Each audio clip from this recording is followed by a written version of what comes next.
కృపను బట్టి మరొక లక్షవారం దేవుని సన్నిధిలో ఈ రీతిగా కూడుకోవడానికి ప్రత్యేకంగా మన సహోదరులు జాన్ పాల్ గారు అలాగే వారి కుటుంబం ద్వారా సహోదరులు ప్రభునందు నిద్రించి కొన్ని సంవత్సరాలు గడిచిన ఆ కుటుంబము ప్రేమతో ఈ దినాన ఇలా జ్ఞాపకార్థంగా ఆదరణ కూడిక ఏర్పాటు చేసుకొని సంఘానికి సందేశాన్ని అందించాలి.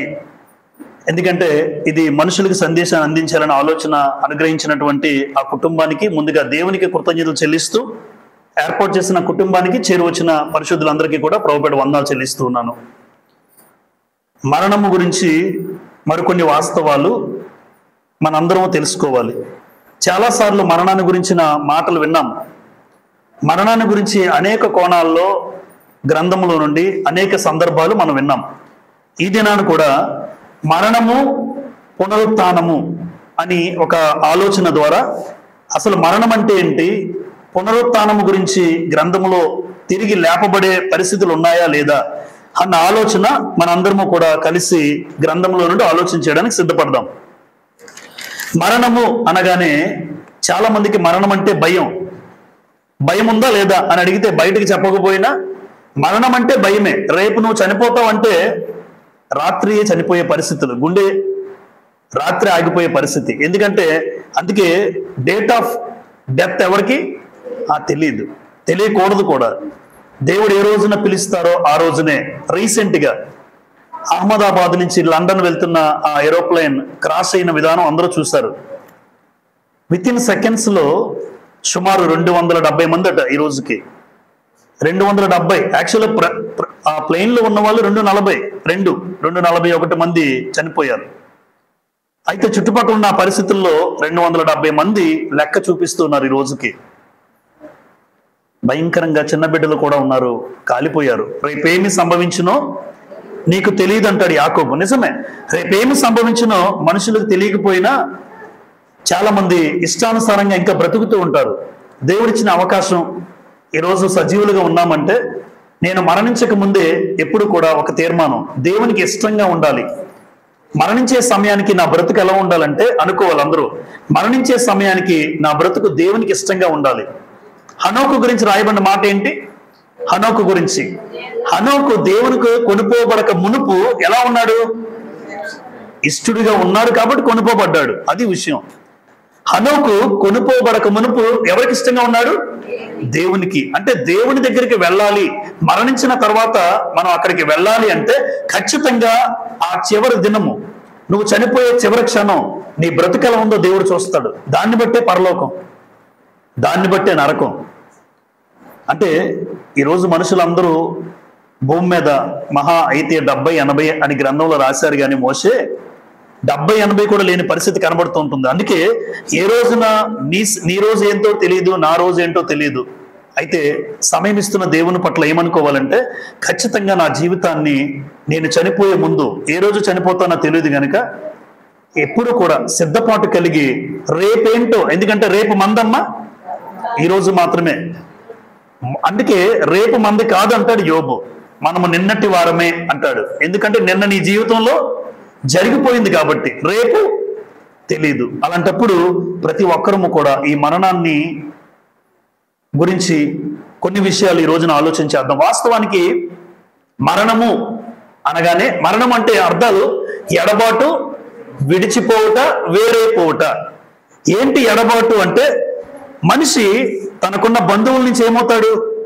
దూరం అవుతాడు. అలాగే మనిషి లేదా నరుడు శరీరము ఆత్మ, అంటే ఈ శరీరము ఆత్మను విడిచిపోవడం.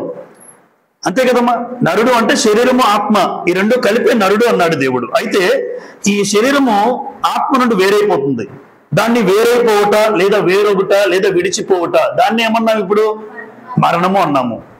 కాబట్టి ఈ మరణం విషయంలో చాలా మంది ఉన్నటువంటి ఆలోచన ఏంటంటే మరణము 2 రకాలు, భౌతిక మరణము, ఆత్మీయ మరణం. భౌతిక మరణం అంటే ఇప్పుడు ఈ శరీరం ఉంది, ఈ శరీరము ఆత్మను విడిచిపెట్టడం ఏమంటారంటే భౌతిక మరణం.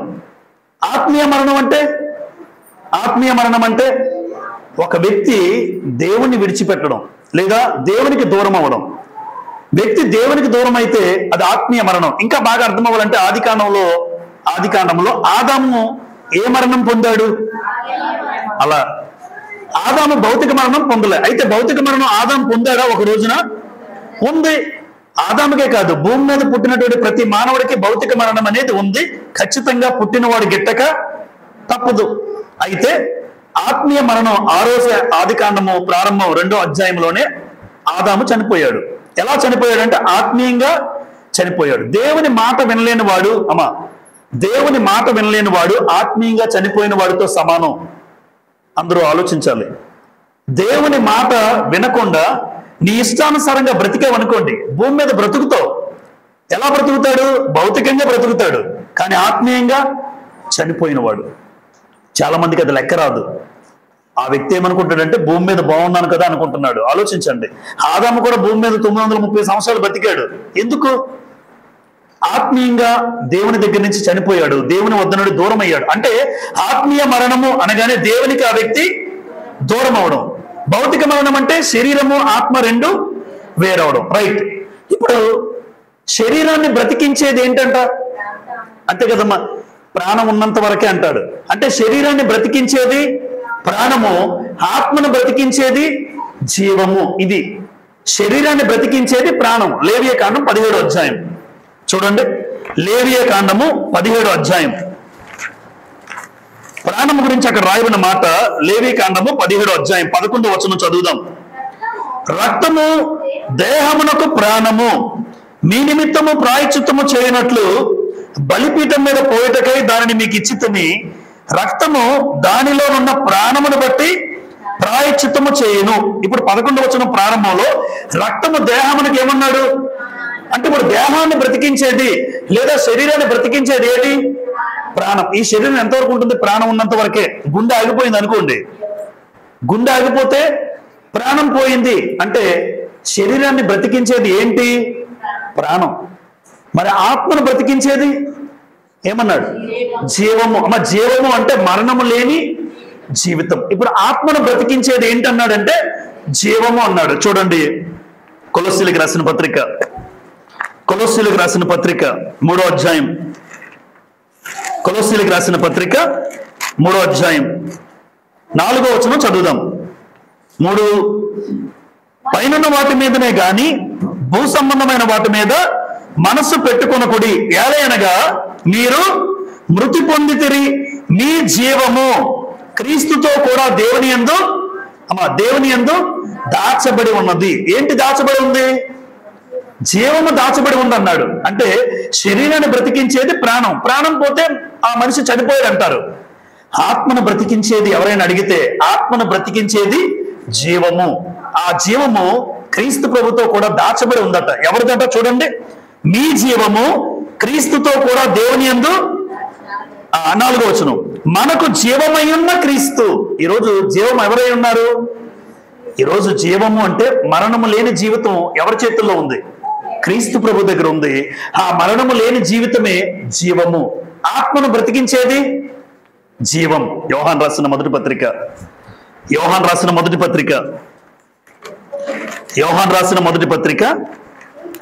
5వ అధ్యాయం 11వ వచనం చదువుతున్నాం. చూడండి, ఆ సాక్ష్యం ఏమనగా దేవుడు మనకు నిత్య జీవమును దయచేసెను, ఈ జీవము ఆయన కుమారుని యందు ఉన్నది. జీవం ఎవరిలో ఉంది అంటే క్రీస్తు ప్రభువులో మరణము లేని జీవితం ఉందని చెప్తున్నాడు. ఇప్పుడు క్రీస్తు నమ్ముకోకుండా ఒక వ్యక్తికి మరణము లేని జీవితం ఉందా అంటే లేదు. ఖచ్చితంగా ఆత్మీయంగా వ్యక్తి చనిపోతాడు. అంటే మనందరి జీవం ఎవరిలో ఉంది? ఎవరైతే క్రీస్తు నమ్ముకుంటారో ఆ వ్యక్తి మరణము లేని జీవితాన్ని పొందుకుంటాడు. అందుకే ఈ జీవము ఆయన కుమారుని యందు ఉన్నది. 12 దేవుని కుమారుని అంగీకరించువాడు జీవము గలవాడు, దేవుని కుమారుని అంగీకరింపని వాడు జీవము లేనివాడే. ఇప్పుడు చూడండి, యేసు ప్రభువును అంగీకరించిన వాడు ఏమున్నవాడు? జీవం కలిగిన వాడు. యేసు ప్రభువును అంగీకరించలేని వాళ్ళు ఉంటారు లోకంలో. అది ఎవరైనా వాళ్ళు ఏమి లేనివారు? జీవం లేనివారు. ఇప్పుడు జీవం మరణం లేని జీవితం అయితే ఆ మరణం లేని జీవితం ఎవరు పొందుకుంటారంటే యేసు ప్రభువును ఏం చేయాలి? మనం అంగీకరించాలి. అంగీకరించడం అంటే మందిరానికి వచ్చి కూర్చోవడంత సులభం కాదు. మందిరం నుంచి కూర్చున్నంత మాత్రాన్ని నేను దేవుణ్ణి అంగీకరించినట్టు కాదు, పొరపాటు. దేవుణ్ణి మరొకసారి 12 చూడండి. దేవుని కుమారుని అంగీకరించేవాడు జీవము గలవాడు. అమ్మ, యేసు ప్రభుని అంగీకరించడం అంటే, అయ్యా నువ్వు చెప్పినట్లు నా బ్రతుకు నడుచుకుంటానని చెప్పడం. నువ్వేదైతే చెప్పావో నీ గ్రంథములో అలా నేను బ్రతుకుతాను అని అన్నవాడే అంగీకరించిన వాడు. అంతేగాని మందిరానికి వచ్చి మనం కూర్చున్నంత మాత్రాన్ని అంగీకరించిన వాడైతే కాదు. ఇప్పుడు యేసు ప్రభు చెప్పిన మాటను బట్టి అంగీకరించి అలా బ్రతుకుతారు అన్నవాడు మాత్రమే అది జీవం. ఆ జీవం యేసు ప్రభువులో ఉంది. ఆ మరణం లేని జీవితం ప్రభువులో ఉంది. ఆ జీవం మనం పొందుకోవాలి అంటే యేసు ప్రభువును అంగీకరించాలన్నాడు. అంగీకరించడం అంటే చాలా మంది నోటితో అంగీకరించి బాప్తిజం సముద్రంలో మునిగి బయటకు వస్తాడు. మరలా అదే కుక్క బ్రతుకు ఎందుకన్నా నేను, కుక్క తన వాంతిని తిరిగి కక్కి మరలా అదే వాంతిని తింటది. అది కుక్క బ్రతుకు. ఏ పాపాన్నైతే నువ్వు కక్కేసావో, యేసు ప్రభువు అంగీకరించావో, బాప్తిజంలో ఏం జరిగింది? యేసు ప్రభువును అంగీకరించావు. అంగీకరించిన నేను మరలా పాపం చేస్తూ ఉన్నానంటే అది అంగీకరించినట్టు అంటారా? అది జీవం కలిగిన వాళ్ళ స్వభావమా? కాదు. అందుకే జీవము అంటే మరణం లేని జీవితం ఎవరు అంటే యేసు ప్రభువును అంగీకరించడం అంటే ఇంకెన్నడూను నా బ్రతుకు కాలం అంతా కూడా పాపము లేని బ్రతుకుతాను అని అంగీకరించడం. అదే అంగీకారం. ఆ రోజు మునగమంటే మునిగేసాము, కానీ బయటకు వచ్చిన తర్వాత ఆ బ్రతుకు నిజంగా పాపం లేని జీవితం అయితే సంతోషమే. లేదు ఇంకా పాపముతో బ్రతుకైతే ఆ వ్యక్తి జీవం పొందలేడు, జీవం లేనివాడు. నరుడు అంటే ఎవరు? నరుడు అంటే ఎవరు? శరీరముని ఎప్పుడు అనుకోకూడదు, పొరపాటును కూడా. నరుడు అంటే ఆత్మ. నరునికి చావు లేదు, కానీ నర దేహానికి ఏముంది? ఖచ్చితంగా ఈ దేహం ఉంది. ఈ దేహానికి చావు ఉంది ఏదో ఒక రోజు. ఈ దేహానికి చావు ఉంది, కానీ నాలో ఉన్నటువంటి ఆత్మకి ఏమి లేదు. అందుకే నరుడు అనగానే మనం మనిషిని చూస్తాం, భౌతికమైన శరీరాన్ని చూస్తాం. కాదు, నరుడు అంటే ఆత్మ. కాబట్టి నాకు చావు లేదు, నీకు చావు లేదు, మీకు చావు లేదు. మనలో ఇక్కడ ఎవరైతే క్రీస్తుని అంగీకరించారో ఎవరికి చావు లేదు, కానీ మన దేహాలు మాత్రం చావు ఉంది. మన దేహాలు మాత్రమే ఈ భూమి మీద సమాధి చేస్తాం. కానీ నీలో ఉన్న ఆత్మకి ఎప్పుడు ఏమి లేదు, చావు లేదు. ఆత్మ పరలోకమైనా వెళ్ళాలి, ఆత్మ నరకానికైనా వెళ్ళాలి. ఈ రెండు గ్యారంటీ. మొట్టమొదటి మాట చూడండి, మరణమైన తరువాత నరులు బ్రతుకుదురా అని యోబు గారి దగ్గర ఒక ప్రశ్న వచ్చింది. నరులు ప్రాణం విడిచిన తరువాత వారు ఏమైపోతారు? ఇదే మానవుని ప్రశ్న లోకంలో. అసలు ప్రాణం పోయిన తర్వాత మానవుడి పరిస్థితి ఏంటి? యోబు గ్రంథం 14వ అధ్యాయం. యోబు గ్రంథం 14వ అధ్యాయం మొట్టమొదటి సంఘటన చదువుకుందాం. యోబు గ్రంథం 14వ అధ్యాయం 10వ వచనాన్ని చదువుతాను. అయితే నరులు మరణమై కదలలేక పడియుందురు. నరులు ప్రాణము విడిచిన తరువాత వారు ఏమైపోదురు? ఈరోజు అందరూ మాట, చాలా మంది అంటారు గాలిలో కలిసిపోతున్నాడు అంటారు. గాలిలోనా? వాళ్ళు అదే మాట్లాడుతారు లోకంలో. అయితే ప్రాణం విడిచిన గాలిలో కలిసిపోతారు, దయ్యాలు అయిపోతారు అంటారు కొంతమంది. దయ్యాలు లేవు, ఏమీ లేవు. గ్రంథం చెప్పింది అది. చచ్చిన మనిషి దయ్యమయ్యే పరిస్థితి లేదు, దయ్యమయ్యే పరిస్థితి లేదు. నరులు ప్రాణం విడిచిన తరువాత వారు ఏమైపోదురు? 14 మరణమైన తరువాత నరులు బ్రతుకుదురా అన్నాడు. మరణించిన తర్వాత నరులు చనిపోతారా? ఈ మధ్య ఒక ఇంట్లోకి వెళ్ళాను. ఒక ఇంట్లో మాకు తెలిసిన సహోదరులు, ఆ ఇంట్లో వాళ్ళ అత్త చనిపోయింది. వాళ్ళ అత్త చనిపోతే అపార్ట్మెంట్ తీసుకున్నారు, ఫ్లాట్. ఇప్పుడు ఆ ఫ్లాట్ వైజాగ్ లో మురళీనగర్ కాస్ట్లీ ఫ్లాటే. అక్కడ ఉండట్లేదట, వేరే ఇల్లు తీసుకుంటాం అంటున్నారు వాళ్ళు, మాకు తెలిసిన వాళ్ళు. ఏమైందంటే మా అత్త ఇంట్లో తిరుగుతుంది అంటున్నారు. మీ అత్తే కదా తిరిగేది, మీ పేకలు పట్టుకోదు కదా. వాళ్ళ ఆలోచన చూడండి. ఇల్లే ఖాళీ చేసేసారు ఏకంగా. సొంత ఇల్లు అక్కడ ఉండాలని ఆశపడ్డారు మురళీనగర్ నడిబొడ్డులో. వాళ్ళు అడిగితే వేరే చోట కొనుక్కోవడానికి సిద్ధపడుతున్నారు. వాళ్ళు ఒకటే భావన, మా అత్త ఇంట్లో తిరిగితే మా పరిస్థితి ఏంటండి, ఒంటరిగా ఉన్న కోడలు నా పరిస్థితి ఏంటి అంటే, ఈ కోడలు ఏదో చేసి ఉండాలి అత్తకి అంటే, ఏమైనా మాట పరంగా అయినా ఏం భయం అనమాట. మరణమైన తర్వాత వాళ్ళు ఏమీ చేయరు. ప్రసంగి గ్రంథం చూడండి. ప్రసంగి గ్రంథం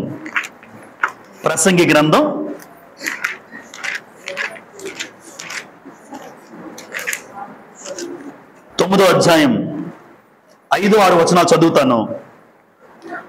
ప్రసంగి గ్రంథం 9వ అధ్యాయం 5-6 వచనాలలో, బ్రతికి ఉండేవారు తాము చత్తురని ఎరుగుదురు. అయితే అందరూ జాగ్రత్తగా వినండి, చచ్చిన వారు ఏమీయో ఎరుగరు. వారి పేరు మరువబడి ఉన్నది. అమ్మ చచ్చిన వారు వాళ్ళ పేరే మర్చిపోతాం, కొన్ని రోజులకు మర్చిపోతాం మనం కూడా చచ్చిపోయిన వాళ్ళని. అది తండ్రి అయినా తల్లి అయినా ఎవరైనా మర్చిపోతాం కొన్ని రోజులకి, మరుపు సహజం. తర్వాత వారికి ఇక ఏ లాభమును కలుగదు. వారు ఏం చేస్తారో చూడండి, వారిక ప్రేమింపరు. అమ్మ ఎవరు ప్రేమింపరు? రైట్. పగ పెట్టుకొనరు, అసూయ పడరు, సూర్యుని క్రింద జరుగు వాటిలో దేని యందు వారికి ఎప్పటికీ వంతు లేదు. చూసారా, పగ పెట్టుకోరు, అసూయ లేదు, ఏమీ లేదు. అంటే సూర్యుని క్రింద చచ్చిన వాళ్ళు ఏమీ చేసే పరిస్థితి అయితే లేదు. ఇది మనం అందరం జాగ్రత్తగా వినాలి, అంతే.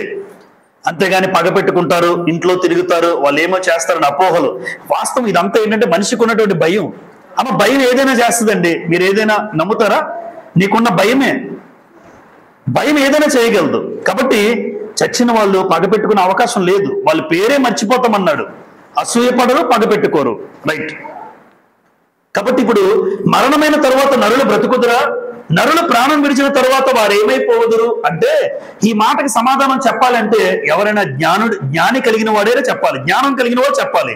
ఇప్పుడు ప్రసంగి గ్రంథంలో జ్ఞాని అయిన సొలొమోను దీనికి సమాధానం చెప్తూ 12వ అధ్యాయం 7వ వచనం, 12:7, జ్ఞానవంతుడు చెప్పాలి దీనికి సమాధానం. మన్నైనది వెనుకట వలనే మరలా భూమిని చేరును, ఆత్మ తాను దయచేసిన దేవుని వద్దకు. అంటే చనిపోయిన తర్వాత మనిషి పరిస్థితి లోకానికి తెలియకపోయినా క్రైస్తవులుగా, విశ్వాసులుగా మరణమైన తర్వాత నరులు బ్రతుకుతారా అని మీరు అడిగారు అనుకోండి, ఈ మాటకి సమాధానం చెప్తుంది మామూలు వ్యక్తి కాదు, జ్ఞాని అయిన సొలొమోను. దేవుడు ఆయనకి ఇచ్చిన సాక్ష్యం ఏంటంటే, ఆయన తర్వాత గాని ఆయన ముందు గాని అంతటి జ్ఞానవంతుడు లేడు అని దేవుడే చెప్పాడు. అలాంటి జ్ఞానవంతుడైన సొలొమోను చెప్తున్న మాట ఏంటంటే, నరుడు చనిపోయిన తర్వాత ఏం జరుగుతుందంటే ఏమీ లేదు, ఆత్మ శరీరము మట్టిలోకి వెళ్ళిపోతుంది, ఆత్మ దేవుని వద్దకు వెళ్తుంది అన్నాడండి. ఈ మాట ఎవరు చెప్పారు? సొలొమోను గారు. శరీరం ఏమో మట్టిలోకి వెళ్ళిపోద్ది. బతుకున్నంత కాలం మట్టిని మనం తొక్కుతాం, చచ్చిన తర్వాత మన మీదకి మట్టి వస్తుంది. అదే జీవితం, అంతే. మనం బతుకున్నంత కాలం, మనిషి బతుకున్నాడు అంటే మట్టి మీదే తిరుగుతూ ఉంటాడు, మట్టి మీదే, నేల మీదే.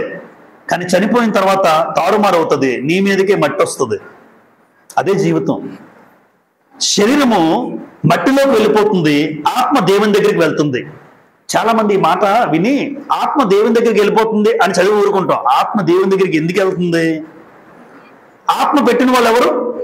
కాబట్టి ఆత్మ దేవుని దగ్గరికి వెళ్తుందంటే అక్కడికి వెళ్ళాక ఏం జరుగుతుంది తెలుసమ్మా? తీర్పు జరుగుతుంది.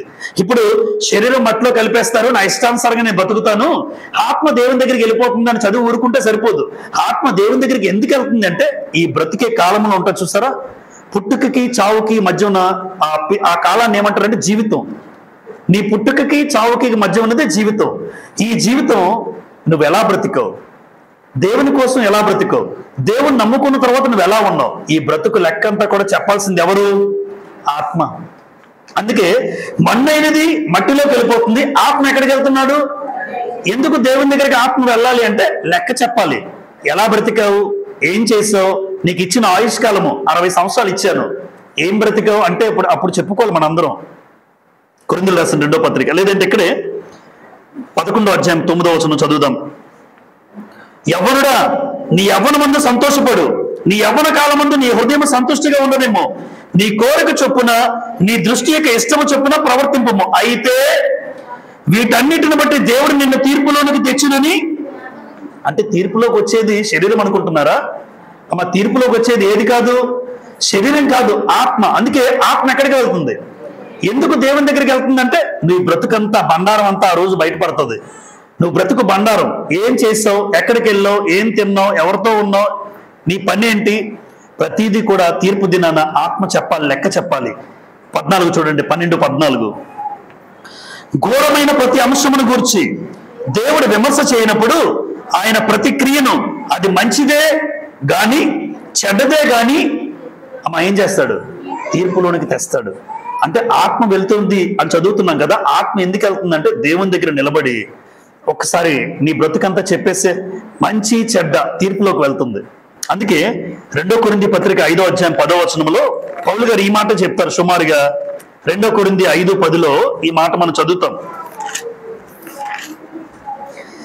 ఎందుకనగా తాను జరిగించిన క్రియల చొప్పున అవి మంచివైనను సరే చెడ్డవైనను సరే దేహముతో జరిగించిన వాటి ఫలమును ప్రతి వాడును పొందినట్లు మనమందరము క్రీస్తు న్యాయపీఠము ఎదుట, అంటే క్రీస్తు న్యాయపీఠం ఎదుట ప్రత్యక్షమయ్యేది ఆత్మలు, శరీరాలు కాదు. అందుకే శరీరము మట్టిలోకి వెళ్ళిపోతుంది, ఆత్మ దేవుని దగ్గరికి. ఆ న్యాయపీఠం ఎదుట నిలబడాలి. నువ్వు దేహంతో ఈ శరీరంతో ఏం చేసావో అన్ని చెప్పాలి. నువ్వు చెప్పకపోతే ఆయన తీస్తాడు. ఎందుకంటే ఆయన దగ్గర ఏ గ్రంథం ఉంది? జీవ గ్రంథంలో పేరుంది. జ్ఞాపకార్థ గ్రంథంలో మన బ్రతుకంతా కూడా రాసి ఉంచాడు ఆయన. ఒక రోజు తీస్తాడు పుస్తకాన్ని. ఆత్మ దేవుని దగ్గరికి వెళ్ళేది తీర్పు చెప్పడానికి. నీ బ్రతుకు ఎంత ఉందో, నీ బ్రతుకు లెక్క చెప్పాలి. ఆలోచించండి అమ్మా. అందుకోసం మరణము గురించి వాస్తవాలు మనకు తెలియాలి. మరణం తర్వాత మరొక జీవితం ఉంది. అయితే ఆ మరణం తర్వాత జీవితం ఈ భూమి మీద నువ్వు ఎలా బ్రతుకుతున్నావో ఖచ్చితంగా దేవుని న్యాయపీఠం మీద నిలబడి నువ్వు లెక్క చెప్పాలి. అంటే ఒక్కసారి మన బ్రతుకు ఆలోచించండి, ఎంత జాగ్రత్తగా బ్రతకాలని నిర్ణయం తీసుకుంటారో. ప్రతిదీ నువ్వు లెక్క చెప్పాలి. ఈరోజు అమ్మకి తెలియకుండా, ఈరోజు నాన్నకి తెలియకుండా, ఈరోజు ఎవరికి సంఘస్థులకి తెలియకుండా ఏదైనా చేయొచ్చు. నేను నా ఇష్టానుసారంగా బ్రతకచ్చు. ఈరోజు నువ్వు బయటపడచ్చు, ఈరోజు వాస్తవం తెలియకపోవచ్చు. కానీ ఏదో ఒక రోజు దేవుడు నీ ఆత్మ తీర్పులోకి చెప్పక తప్పదు. ఆ రోజు తీర్పు దినాన దేవుడు పరలోకం పంపిస్తాడో నరకానికి పంపిస్తాడో ఆయన ఇష్టం, మన బ్రతుకును బట్టి. నెంబర్ 2, మరణము 2 రకాలు. ఇంతవరకు చాలా సందర్భాల్లో భౌతిక మరణం విన్నాము, ఆత్మీయ మరణం విన్నాం. ఇప్పుడు ఇక్కడ రాసిన మరణాలు కొంచెం మార్చాను. మొదటి మరణము, రెండవ మరణము. మొదటి మరణం ఏంటి? మొదటి మరణం ఏంటి? రెండవ మరణం ఏంటి? ఒక్కసారి ఆ వాస్తవాలు చూద్దాం. మొదటి మరణము చూడండి. పాపము చేసి దేవునికి దూరం అవ్వడం ఏ మరణం? ఎఫెసీ పత్రిక 2వ అధ్యాయం. ఎఫెసీలకు రాసిన పత్రిక 2వ అధ్యాయం 1వ వచనం చదువుతాను. మీ అపరాధముల చేతను పాపముల చేతను మీరు ఏమై ఉన్నారు అంటే ఆల్రెడీ చచ్చిపోయాడు. అది ఏ మరణం అనాలి? ఇప్పుడు మొదటి మరణం. ఆలోచించండి. మీరు మీ అపరాధముల చేతను పాపముల చేతను, ఒకప్పుడు మనందరం ఏమై ఉన్నాం? నేను చచ్చిపోయాను, మీరు చచ్చిపోయారు. పాపం విషయంలో చచ్చిపోయాం. తర్వాత ఆయన మిమ్మను క్రీస్తుతో కూడా బ్రతికించెను. అయితే చచ్చిన మనల్ని ఏం చేశాడు దేవుడు? క్రీస్తు ప్రభుని లోకానికి పంపించి ఆయన ఎవరైతే నమ్ముకుంటారో వాళ్ళు బ్రతుకుతారు అన్నాడు. అంటే వాస్తవానికి నేను ఎప్పుడో చచ్చిపోయానండి. ముందు చచ్చిపోయాను. నేను మొట్టమొదటిగా మరణం చెందాను. ఇక్కడ ఉన్నటువంటి ప్రతి ఒక్కరు కూడా యేసుక్రీస్తు రక్తంలో కడగబడిన ప్రతి ఒక్కరు కూడా మరణించారు. ఇప్పుడు అది మొదటి మరణం. ఆ మొదటి మరణాన్ని ఏమన్నాడంటే పాపము చేసి అపరాధము చేత మీరు చచ్చిన వారై ఉండగా అన్నాడు. అంటే చచ్చిపోయానా? చచ్చిపోయావు. పాపము చేసి దేవునికి దూరం అవ్వడం మొదటి మరణం. అది మొదటి మరణం. రెండవ మరణము అంటే చూడండి, రెండవ మరణము ప్రకటన గ్రంథం 21వ అధ్యాయం చదువుదాం. ప్రకటన గ్రంథము 21వ అధ్యాయం 8వ వచనంలో పిరికివారు ఒక లిస్ట్ ఇచ్చాడు.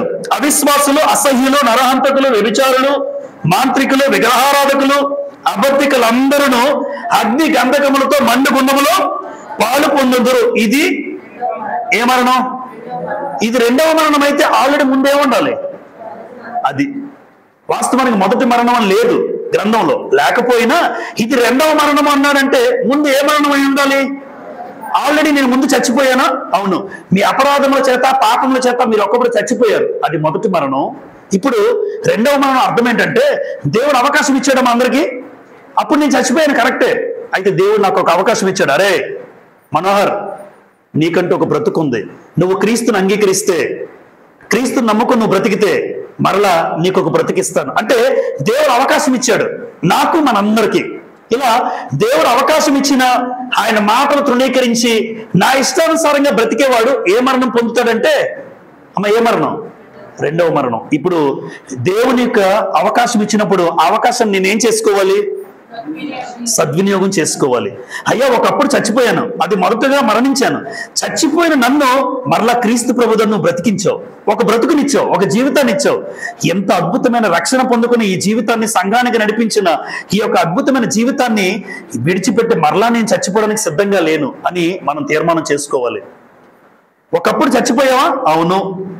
మరలా చచ్చిపోకుండా ఆ రెండవ మరణం పొందకుండా యేసుప్రభుని లోకానికి పంపించిన దేవుణ్ణి బట్టి కృతజ్ఞతలు చెల్లించి, అయ్యా మరలా రెండవసారి నేను చచ్చిపోను, రెండవసారి నా ఇష్టానుసారంగా బ్రతిక, ఒకప్పుడు నా ఇష్టానుసారంగా బ్రతికే మొదటి చావు చచ్చాను, మరలా రెండవసారి చావడానికి నేను సిద్ధంగా లేను, యేసు ప్రభు ద్వారా నాకు ఇచ్చినటువంటి ఈ రెండవ మరణం నేను పొందుకోకూడదు. అందుకే రెండవ మరణం పొందేవారి లిస్టులో చాలా మంది లోక సంబంధులుగా కనబడుతున్నారు. పిరికివారు, అవిశ్వాసులు, అసహ్యులు. అంటే రెండవ మరణం పొందే వాళ్ళు ఎవరు కూడా దేవునికి ఇష్టంగా బ్రతికేవారైతే కాదనమాట. అది ఉద్దేశం. అందుకే దేవుడు అవకాశం ఇచ్చిన నీ ఇష్టానుసారంగా బ్రతికితే రెండవ మరణం కూడా నువ్వు పొందుతావు. అయితే రెండవ మరణం భయంకరం. రెండవ మరణం పొందిన తర్వాత అవకాశాలు ఉండవు. ఆ వ్యక్తి ఎక్కడికి వెళ్తాడమ్మా? అగ్నిగుండముకి వెళ్తాడని రాశారు. ఇది రెండవ మరణం అన్నాడు. అంటే మొదటి మరణానికి అవకాశం ఉంది, రెండవ మరణానికి. కాబట్టి దేవుడు అవకాశం ఎక్కడిచ్చాడు? మరలా నేనేమనుకోవాలంటే రెండోసారి రెండవ మరణాన్ని నేను పొందుకోకూడదు. పొందితే అగ్నిగుండమే నా గతి. చాలా మంది మనుషులు మనకిచ్చిన దేహాన్ని బట్టి, శరీరాన్ని బట్టి ఏం ఆలోచిస్తారంటే అమ్మా, శరీరాన్ని ఎలా సుఖపెట్టాలో ఆలోచన తప్ప. చూడండి, ఎప్పుడైనా శరీరాన్ని ఎలా సుఖపెట్టుకోవాలో అనుకుంటాడు తప్ప దేవుడిచ్చిన ఈ శరీరంతో దేవుని పనికి నేను ఎలా ఖర్చు పెట్టాలో, నా దేహాన్ని దేవుని పనికి నా దేహం అరిగిపోవాలి, నా గొంతుకు అరిగిపోవాలి. అర్థమవడానికి చెప్తున్నాను అంతే. చెప్పి చెప్పి చెప్పి చెప్పి నా గొంతుకు అరిగిపోవాలి. దేవుని పనికి నాకు ఇచ్చిన దేహం ఉంది చూసారా, ఈ దేహం నా సుఖం కోసం కాకూడదు. ఎప్పుడు దేవుని నమ్ముకున్న తర్వాత నా విధానం మారాలి, నా జీవితం మారాలి. ఒకప్పుడు సుఖం కోసమే అనుకున్నాను, ఈ దేహం ఎంజాయ్ చేయాలి, సినిమాలకు వెళ్ళాలి, షికార్లకు వెళ్ళాలి, సంతోషించాలి, తినాలి, తిను, త్రాగు, సుఖించు. ఒకప్పుడు ఎందుకు? శరీరాన్ని ఎలా సుఖపెట్టాలనే ఆలోచన అప్పుడు ఉండేది. కానీ దేవుడిచ్చిన ఈ శరీరం బట్టి నా ఇష్టానుసారంగా శరీరాన్ని సుఖపెట్టడానికి అయితే దేవుడు నాకు ఇవ్వలే. ఆ శరీరంతో దేవుని పని ఎలా చేయాలి, ఆ శరీర అవయవాలను దేవుని పనికి ఎలా ఖర్చు చేయాలి, అదండి క్రైస్తవుని యొక్క గురి. శరీరముతో దేవుని పనికి నా అవయవాలు ఖర్చు అవ్వాలి. నా కళ్ళు వాచిపోవాలి గ్రంథాన్ని చదవడానికి. చదివి చదివి చదివి కళ్ళు, ఆలోచించండి, దేవుని మందిరానికి వెళ్ళి వెళ్ళి కాళ్ళు అరిగిపోవాలి. దేవుని మాటలు చెప్పి చెప్పి గొంతుకు అరిగిపోవాలి. వాస్తవం, దేవుడిచ్చిన శరీరం దేవునికే ఖర్చు అవ్వాలి. అది మరణం విషయంలో ఒక ఆలోచన. చూడండి, మొదటి మరణానికి అవకాశము ఉందా లేదా? చెప్పాను, మొదటి మరణానికి అవకాశం ఉంది. క్రీస్తు ప్రభువుని ఎవరైతే అంగీకరిస్తారో. రెండవ మరణానికి అవకాశము లేదు. ఇది మరణము, మొదటి మరణము, రెండవ మరణం. నెక్స్ట్ మూడో పాయింట్లో పునరుత్థానం అన్నాడు. మరణం అయిపోయింది. మరణం గురించి కొన్ని వాస్తవాలు విన్నాం. ఇప్పుడు మరణమైన వాడు యేసు ప్రభునందు మనందరికీ దేవుడు ఏమనుగ్రహించాడు? తిరిగి. ఎందుకు?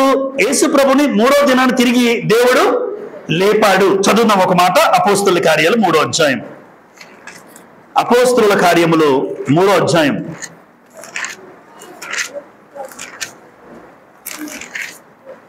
15వ వచనం చదువుతాను. 3:15.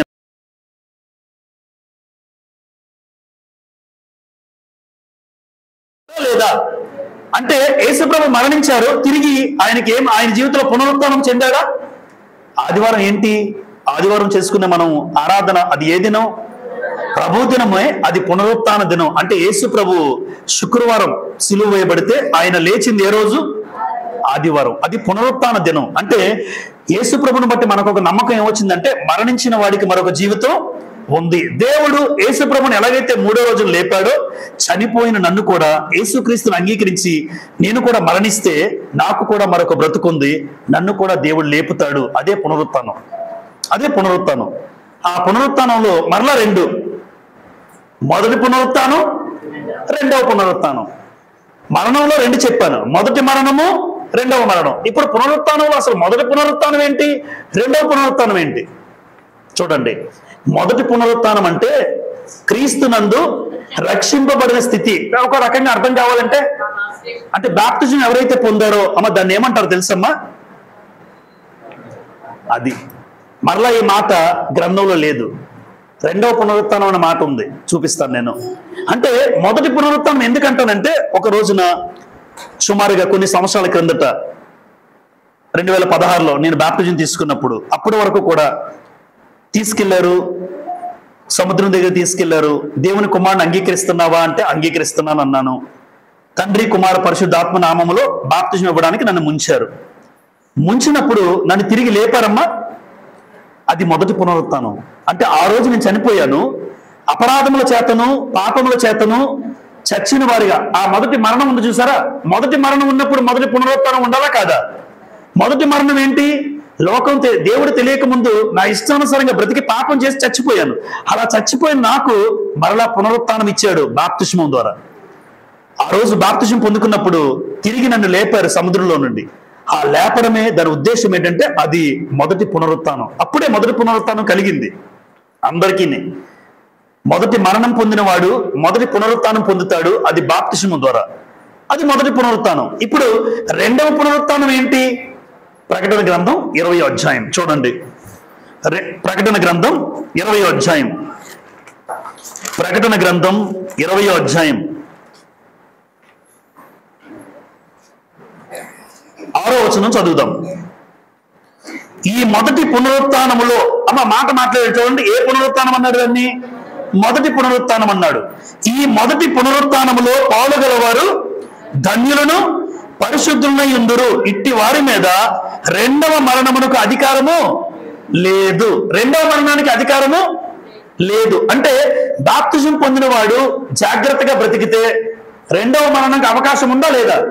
లేదని ప్రభువే చెప్పాడు. అంటే మొదటి పునరుత్థానం బాప్తిజం అయితే ఆ వ్యక్తి బాప్తిజం పొంది స్థిరంగా దేవుని యందు నమ్మకం ఉంచి బ్రతుకుతూ కొనసాగిస్తే ఆ వ్యక్తికి రెండవ మరణము లేదు. ఇప్పుడు రెండవ పునరుత్థానం అందరికీ ఎప్పుడు కలుగుతుంది అంటే యేసు ప్రభు యొక్క రెండవ రాకడలో.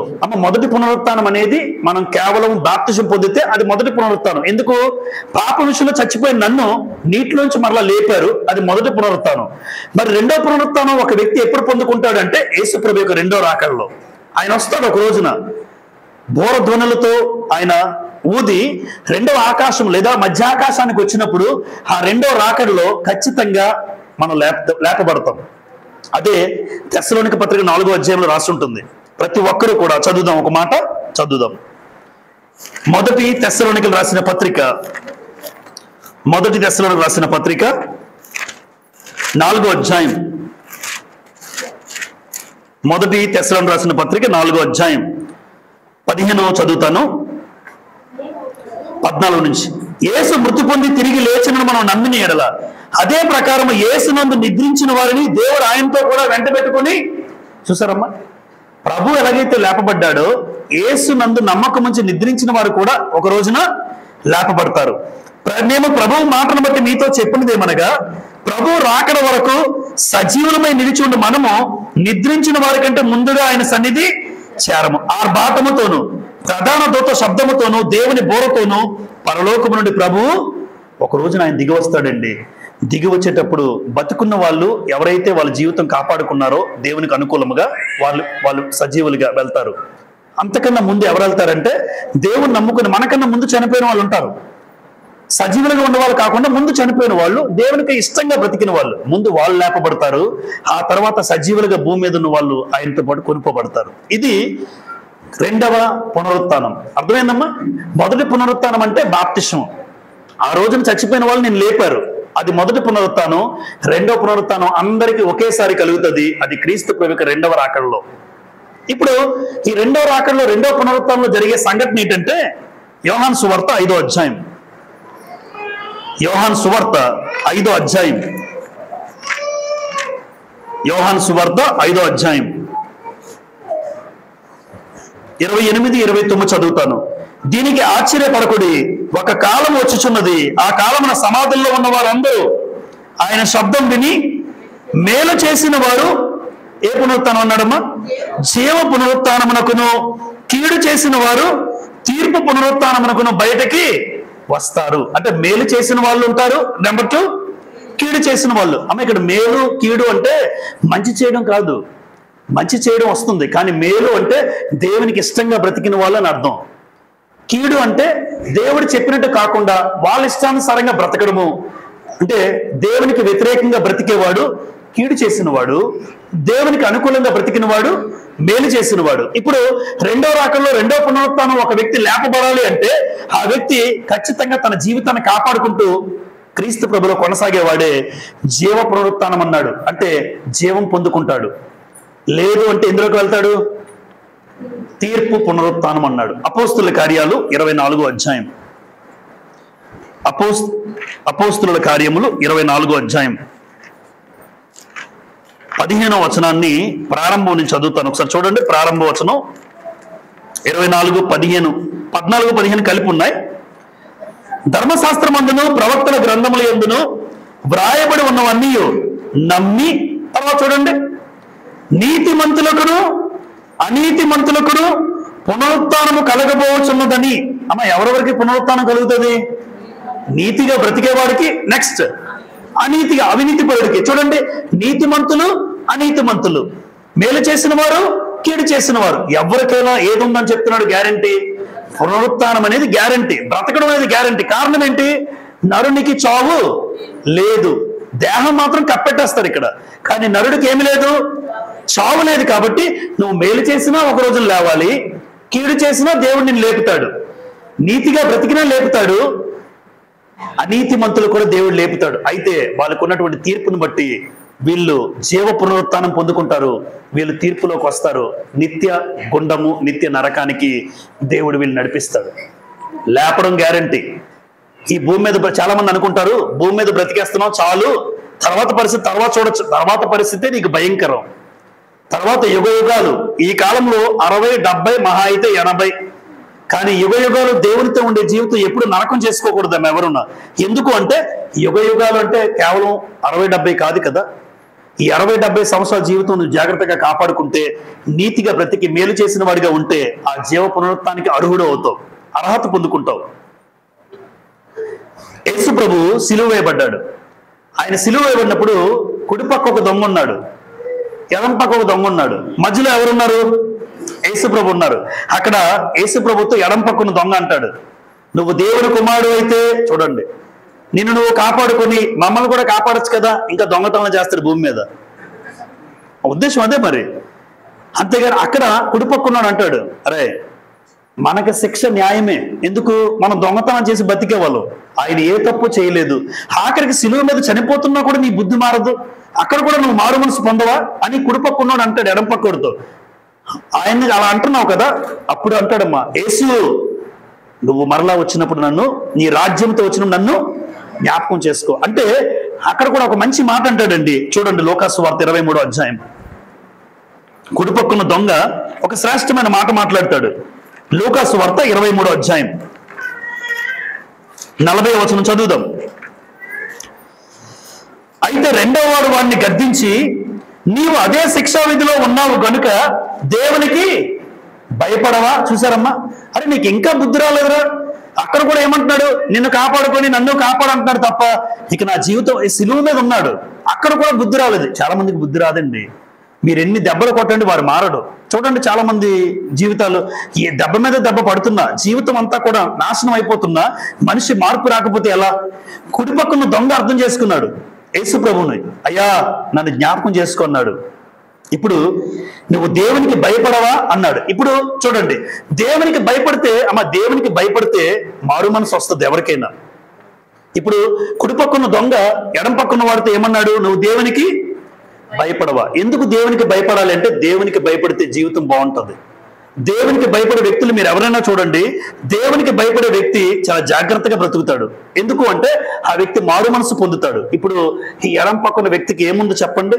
ఒక రోజున యేసు ప్రభు కూడా మధ్యలో ఉంటాడట. ఎవరెవరికి?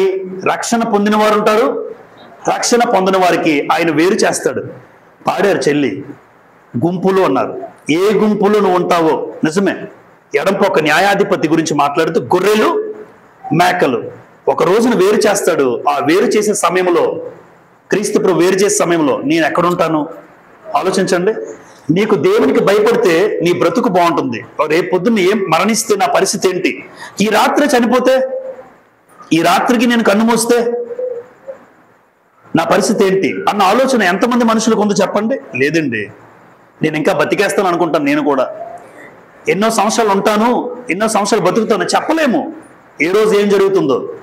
ఈ మాటలు హృదయంలోకి తీసుకుంటే దేవునికి భయపడవా అని దొంగ మాట్లాడుతున్నాడు, ఇంకో దొంగతో చెప్తున్నాడు. ఆలోచించండి, పుట్టుక చావు, వాటి మధ్యన ఏం చెప్పాను? అది అంతే కదా, పుట్టుక మధ్యలో చావు, ఇది జీవితం. ఒకరోజు మీకు చెప్పాను, జీవితము మరణము, ఎవరు ఏది ఇష్టపడతారు ఎక్కువగా? జీవితాన్ని ఇష్టపడతారా, మరణాన్ని ఇష్టపడతారా? జీవితమే. ఎందుకు అంటే, కానీ జీవితం అట ఒక అందమైన అబద్ధం అట. జీవితం ఒక అందమైన అబద్ధం. అందుకే రంగుల ప్రపంచంలో ఇదేరా జీవితం, ఎంజాయ్ చేయాలిరా పాటలు పాడుతుంటారు. లోకంలో ఎంజాయ్ చేయాలి, అందుకోసమే జీవితం. ఆ జీవితం నీకు ఎలా ఉంటుందంటే అది అందంగా అనిపిస్తుంది, కానీ అది అందమైన అబద్ధం. ఏది వాస్తవం అంటే మరణం ఒక చేదైన నిజం. మరణం ఒక చేదైన నిజం. మరణము అనేది ఒక రోజు నువ్వు దేహాన్ని విడిచిపెట్టాలి. అది ఎంత చేదు. అందుకే మరణాన్ని ఎవరు ఇష్టపడరు. మరణాన్ని అందరూ ద్వేషిస్తారు, కానీ జీవితాన్ని అందరూ ప్రేమిస్తారు. అది అందంగా కనబడుతుంది, నీకు అందంగా కనబడుతుంది, కానీ అది ఒక అందమైన అబద్ధం. మరణమే వాస్తవం. ఆ మరణించక ముందే దేవుడు ఒక మంచి మాట, ఏ పుట్టుక చావు మధ్య నీకు జీవితం ఇచ్చాడో ఆ జీవితాన్ని బట్టి ఏమనుకోవాలంటే, అమ్మా సహోదరులతో ఎలా ఉందాం, నా సహోదరులతో ఎలా ఉండాలి, నేను ప్రేమగా ఉందామా? ఒక్కసారి ఈ లోకంలో గొడవలు చూడండి, ఎన్ని గొడవలండి కుటుంబాల మధ్య. సహోదరులతో ప్రేమగా ఉందామా? ఈ చిన్న జీవితం ఈ పుట్టుకకి చావుకి మధ్య ఇచ్చిన దేవుని జీవితం, సహోదరులతో ప్రేమగా ఉందాం. నెక్స్ట్, కుటుంబాల్లో చాలా కుటుంబాలకు ఏముందంటే అన్నదమ్ముల కుటుంబం సఖ్యత ఉండదు. అక్క చెల్లెల కుటుంబాలకు సఖ్యత ఉండదు. సహోదరులతో ప్రేమగా ఉందామా దేవుడు అడుగుతున్నాడు. కుటుంబాల్లో సఖ్యతగా ఉందామా? ఆఖరికి దేవుని పట్ల ఎలా ఉండాలి? నమ్మకంగా ఉండాలి. కుటుంబాల్లో సఖ్యత ఉండాలి, సహోదరులతో ప్రేమను పంచుకోవాలి, దేవుని పట్ల నమ్మకం ఉండాలి. అది దేవుడు కోరుతున్నాడండి. ఎప్పుడు మరణిస్తామో తెలియదు. వాళ్ళతోని వీళ్ళతో నాకెందుకు గొడవలు, అక్క చెల్లెల మధ్య నాకెందుకు గొడవలు? ఆలోచించండి. సహోదరులు ప్రేమించే మనస్సు నాకు కావాలి, కుటుంబాల మధ్య నాకు సఖ్యత కావాలి. అంతకు మించి దేవుని పట్ల నేను ఎప్పుడు ఎలా బ్రతకాలి? నమ్మకంగా బ్రతకాలి. ఎందుకు అంటే ఈ చిన్న జీవితంలోనే గొడవలు ఆడుకుంటారు, కొట్టుకుంటుంటారు, తిట్టుకుంటుంటారు. ఆస్తి నాదంటాడు, ఆడిపీక్కుంటాడు, ఈడిపీక్కుంటారు. ఈ భూమి నాదంటాడు, ఇప్పుడు పట్టుకెళ్తావా? నువ్వు వెళ్ళిపోతుంది ఆ భూమిలోకి. ఉన్నంతకాలమే ఇది నాది నీది అన్న ఆలోచించండి. ఇది మాత్రం నాకు బాగా ఇష్టం అండి ఈ మాట.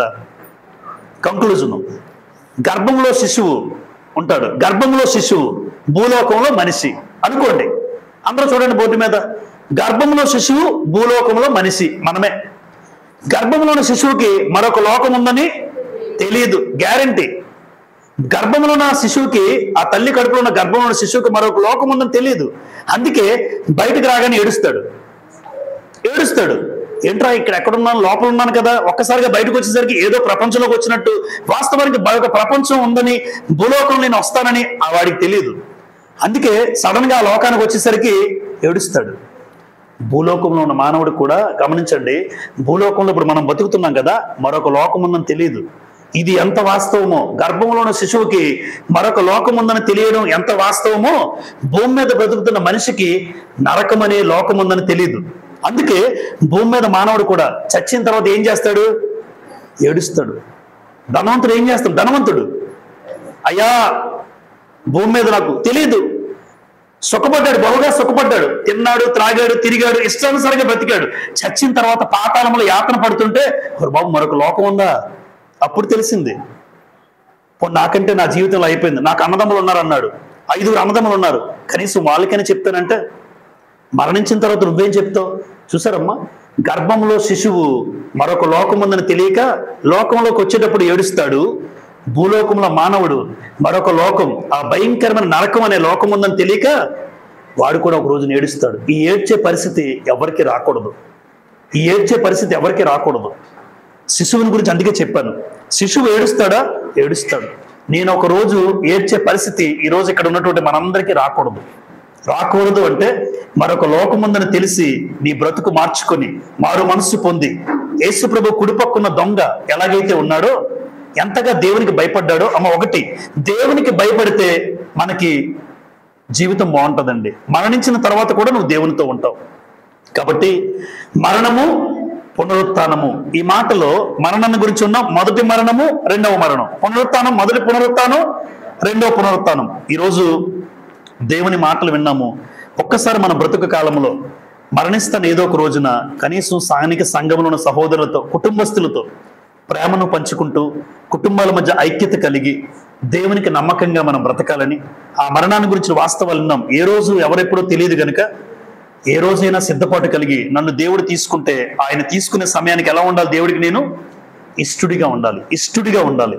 చనిపోయే సమయానికి ఆ ఇష్టుడిగా ఉండే జీవితమే నిత్య జీవమైన, లేదంటే నిత్య నరకం. ఎందుకు అంటే నరుడికి చావు లేదు. నువ్వు వెళ్తే పరలోకమైన వెళ్ళాలి, లేదా నువ్వు నరకమైన వెళ్ళాలి. పరలోకంలో సంతోషమైన జీవించాలి, నరకంలో యుగ యుగాలు కాలే పరిస్థితి కూడా ఉంటుంది. ఒక మంచి తీర్మానం చేసుకుందాం. భూమి మీద నాకు ఎంత ఆయుష్కాలం ఇచ్చాడో, మీకు ఎంత ఆయుష్కాలం ఇచ్చాడో తెలియదు. ఏ ఆయుష్కాలమైనా మనం పొందుకుంది దేవుని వల్ల కాబట్టి, ఒకటి శరీరాన్ని మాత్రం జాగ్రత్త. ఎలా సుఖపెట్టాలని కాదు, ఆ శరీరం ఇచ్చిన దేవుని పని నా అవయవాలతో ఎలా చేయాలి, నా అవయవాలు దేవుని కోసం ఎలా ఖర్చు పెట్టాలి. ఓపికతో మీ అందరికీ కూడా ప్రభుపేట వందనాలు చెల్లిస్తున్నాను. అందరికీ వందనాలండి.